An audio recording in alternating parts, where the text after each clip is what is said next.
You know, there comes a time in a bulldog's life when he gets the itch for a little excitement, a taste of the unpredictable. Sure, I love my life with Henry. He's a decent guy, 30-something, smells mostly like stale coffee and office carpet, but he's loyal and brings me treats. But this one night when he slumped onto the couch for his post-dinner nap, I knew this was my chance. I had it all planned. A little wiggle, a nudge, and voila. The window cracked open just enough. You'd think Henry might notice a dog of my, rather stocky stature squeezing his way out, but my guy snores like a cement mixer.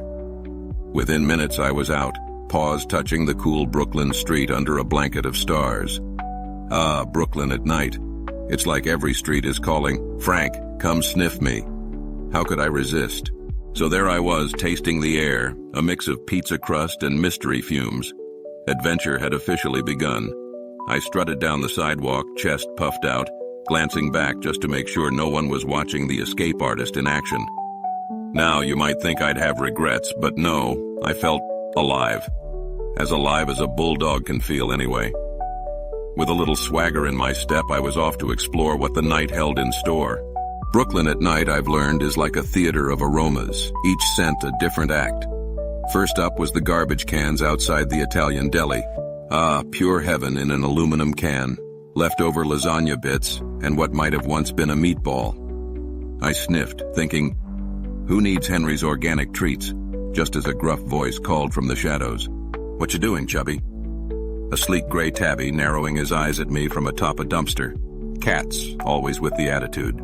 "Mind your own business, Whiskers," I shot back. "A bulldog's gotta eat." He squinted at me like I'd committed a crime against dignity. "You don't belong out here, you know.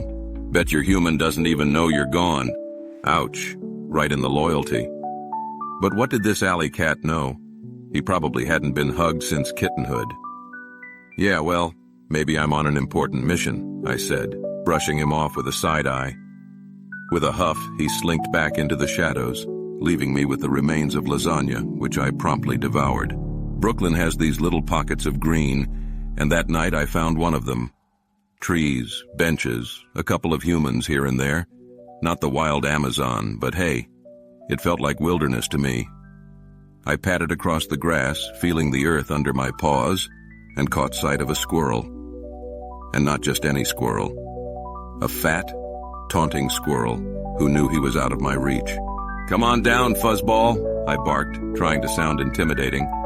He gave me a little tail flick, like a laugh. I jumped. He jumped higher. Figures.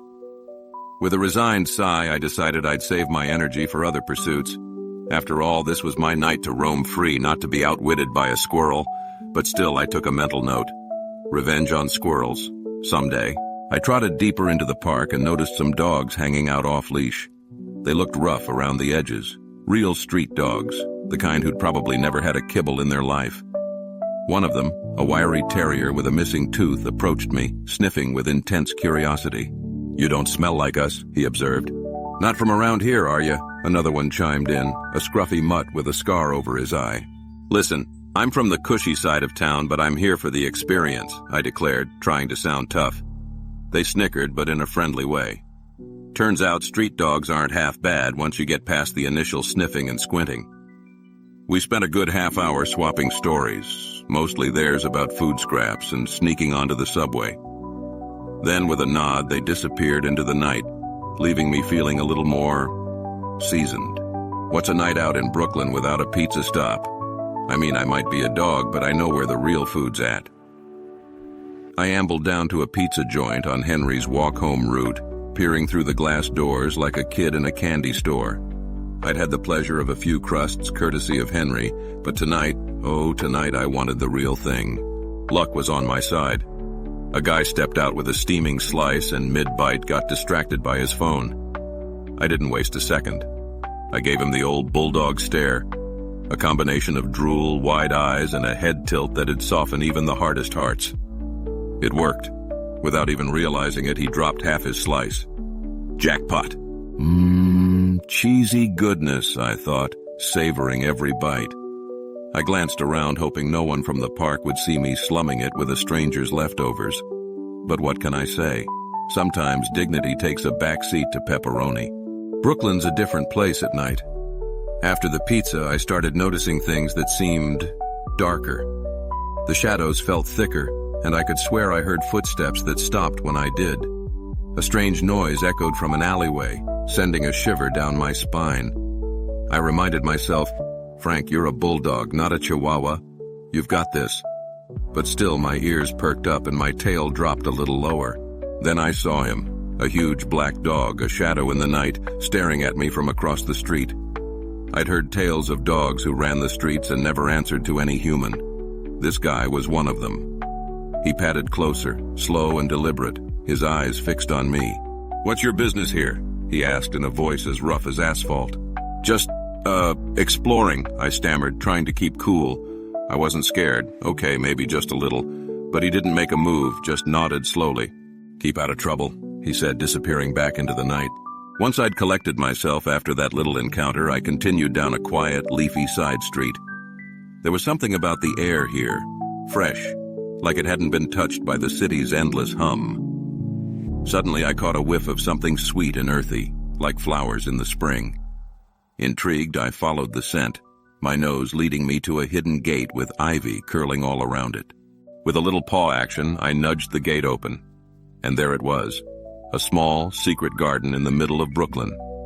It was just a patch of green and a few blooms, but to me, it looked like paradise.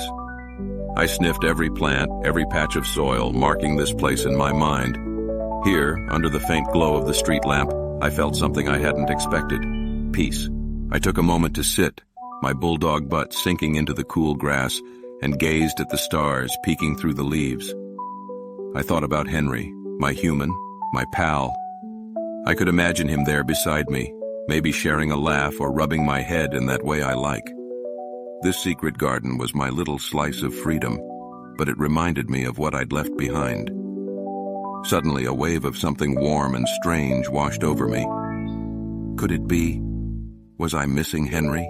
As I ambled back into the busier parts of town, feeling a bit like an explorer returning from uncharted lands, I ran into my next obstacle. Or rather, it ran into me.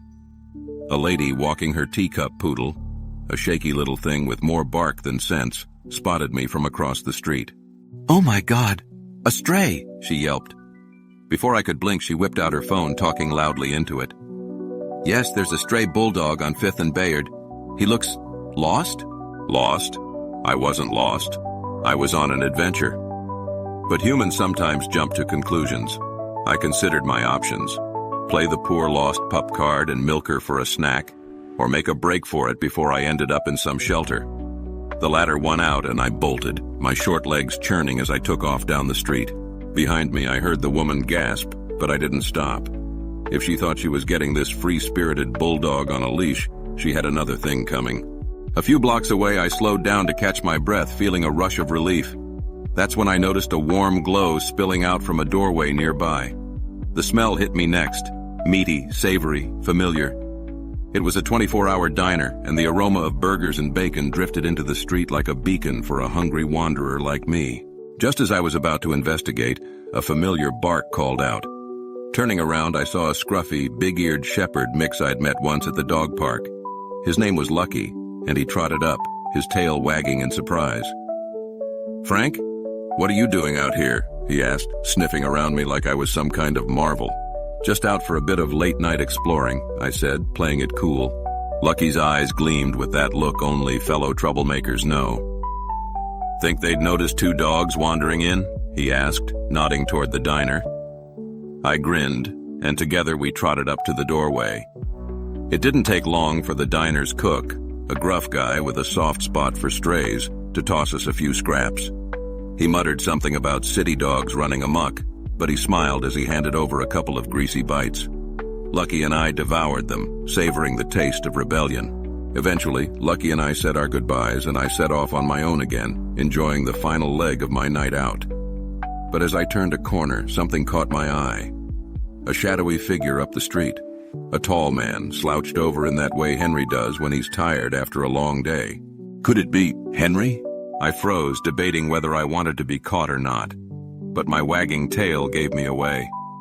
As he got closer, I saw him stop, squinting in the dim light. "Frank?" he called, his voice a mix of confusion and relief. I knew I was busted, but strangely I didn't mind. I trotted up to him, giving my best guilty but cute look, and he let out a long, exasperated sigh. "You little rascal," he muttered, scratching my head. But there was no anger in his eyes, just a tired smile. I nudged his hand, happy to feel the familiar touch of my human. On the walk back, I couldn't help but feel a sense of pride. I'd braved Brooklyn's streets, sniffed out the city's best scents, and discovered secret gardens. I'd had a night filled with mischief, mystery, and maybe a few close calls. And yet, as much as I loved the thrill of it all, the idea of curling up on my bed at home sounded pretty good too. Henry didn't say much as we walked, but he gave me a gentle pat every few steps, as if he understood. When we reached our apartment, I watched as he fiddled with the keys, letting us inside. The familiar smell of our place, that mix of old takeout and Henry's cologne, wrapped around me like a warm blanket. As I settled down on my bed, Henry sat beside me, muttering something about needing to get a sturdier window lock. I looked up at him, giving a little snort as if to say, "Good luck with that." He chuckled, giving me one last scratch behind the ears.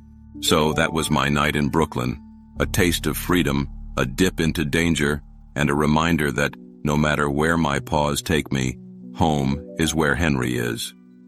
Sure, the adventure was thrilling, and I'll probably sneak out again one day when the urge strikes. But for now, I was content, curled up, my belly full, my spirit satisfied. I drifted off, dreaming of the city streets and Henry's laughter, knowing that no matter where I went, I'd always be his best friend, his partner in crime, his loyal bulldog, Frank. And if that wasn't an adventure worth having, I didn't know what was.